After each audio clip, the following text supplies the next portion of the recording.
Somewhere beyond the recesses of time and space, two podcasters are set adrift in a machine, picking up transmissions of movies that are forgotten but not gone.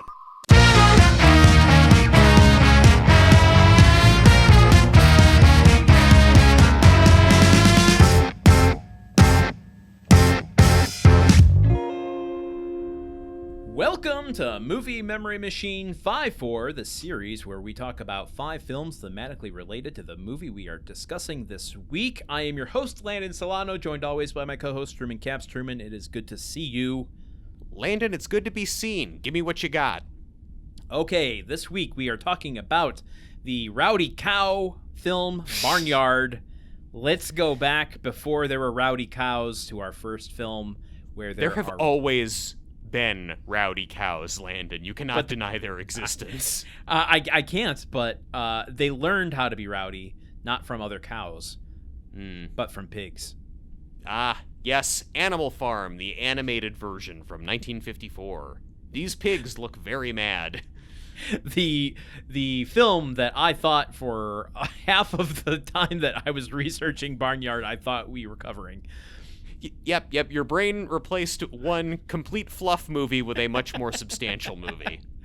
This is the film that was partly funded by the CIA as propaganda. Yeah, some true war pigs, yeah. Have you seen Animal Farm? This version of Animal Farm? No, I have only seen the shitty live-action made-for-TV movie from the early 2000s, and I suffered as a result. Tell me about this version, because from looking at it, it looks a lot like Charlotte's Web, but they're just kind of mad in this one frame, right? Yeah, well, no, not exactly. I think that's part of what they're doing here, kind of like... This film plays in the same vein as Watership Down and, what's the one with the... What's the other one? They did. There's 2 of them that are like, oh, this looks like a children's movie. Nim. Secrets of Nim. No. Fievel Goes West. No. Yeah. Where I think the part of the point is, let's make this look like a Disney movie to really make the anti-fascist theme hit harder. Okay. Great to have a time when the U.S. government thought that stopping fascism was a good idea. No comment. Anyway, maybe it's a good time for everyone to go see Animal Farm right now and read the book and just kind of immerse yourself in that kind of thinking. No, I'm sure that Americans are really good at reading a text and correctly assessing its meaning. That's why so many incel dude bros love Fight Club. Moving on, shall we? I think I've forced your hand. One that is not as easy to mistake its meaning. Yes. Babe. Yes. A movie about how... I'm even trying to think of the meaning of Babe, a movie that I love and watched many, many times. I think the meaning is that kindness is good. You should be nice to people.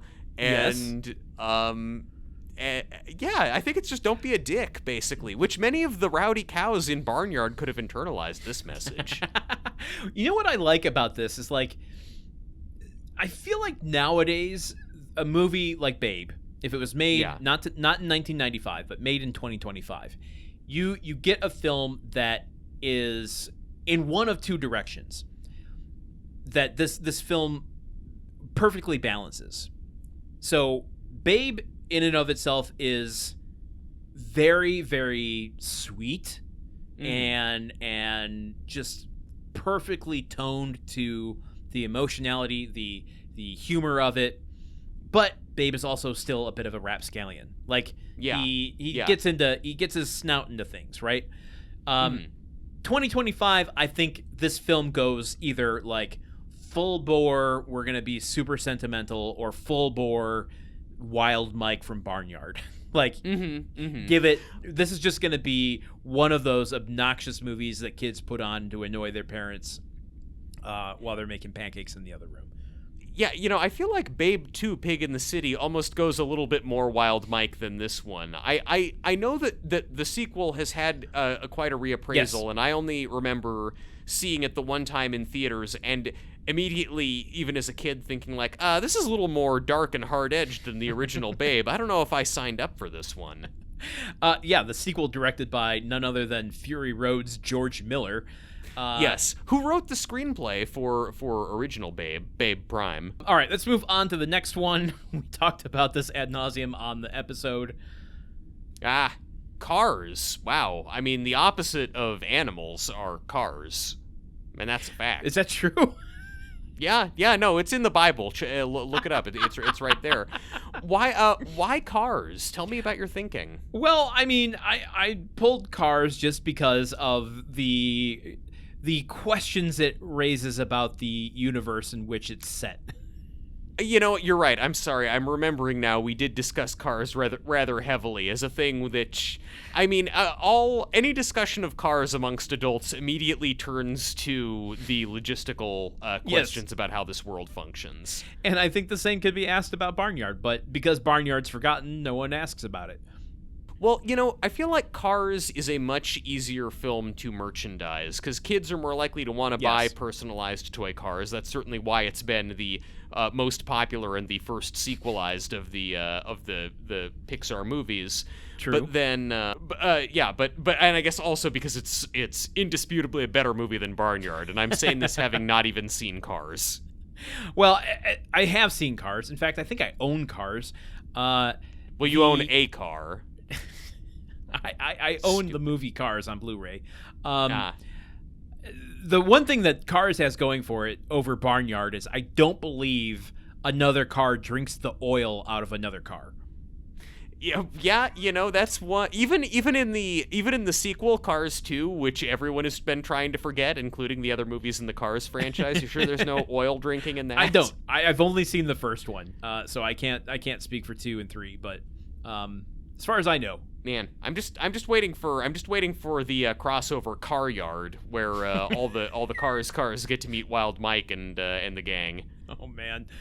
For how much we talk about Wild Mike so much as though Wild Mike is the main character in Barnyard. I can't even remember the name of the Kevin James cow in Barnyard. Yeah, I can't either actually. No, it's just all we talk about is Wild Mike, the character who we both at different times forgot was in the movie until the other one reminded us about him. It's what's resonated with me about Barnyard. I don't know what to tell you. Yeah, that's the wildest thing of all. What's next? Well, we're going back to some wild animals here. Wild animals on the run. That's right, I'm talking. Chicken Run. Hell yeah. Movies I saw with my grandma. That is a whole genre, including Teenage Mutant Ninja Turtles 3 in the theater with my grandma, recognizing it sucks and not wanting to make her feel bad and pretending to laugh at it, to the point where I buckled over so hard that my hand hit the floor while I was flailing, pretending to laugh. Wow, that's you were really giving everything to the performance. I appreciate that.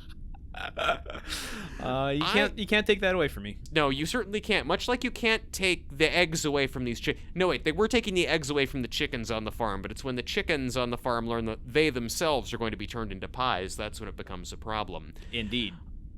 As someone who grew up just loving Wallace and Gromit, I remember enjoying this movie, but also the whole time kind of thinking like, yeah, but this isn't my favorite doofy inventor and his dog, so it's not primo stuff. Yeah.